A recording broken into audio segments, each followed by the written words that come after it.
Mən Əskərova Aygün, Suraxanı rayonu Qaraçır qəsəbəsində yaşayıram.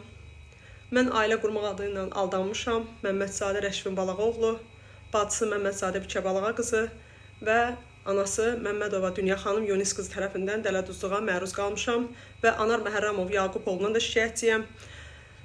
Mənim evimin bir gün içində Anar Məhərrəmova satılıb. Rəşvin Məmmədzadə özü gətirmişdi o həmin şəxsi, mən onu heç tanımıram, heç bir tanışdığım yoxdur və evimin 40 min dəyərində olan əşyalar hardadır bilinmir və qızıllarım 13 minlik dəyərində olan zinət əşyalarım bilinmir hardadır və işim Nəsimi Baş Polis İdarəsində olub Sübhan Zeynalovda və mənim istintaqda heç bir şəffaflıq yoxdur. Mənim xəbərim olmadan Sübhan Zeynalov işi Ağır Cinayətlər Məhkəməsinə verib.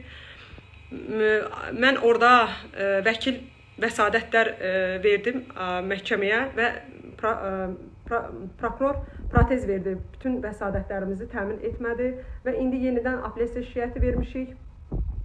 Yenə də prokuror vəsadətlərimizi qəbul etmir, qərəzli şəkildə gedir və mən buradan üzümü tuturam prezidentimiz İlham Əliyev cənablarına.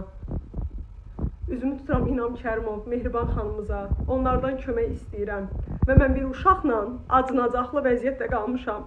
Mənim bütün mülkümü mənimsəyiblər, artıq biz dözəcək vəziyyətdə deyilik.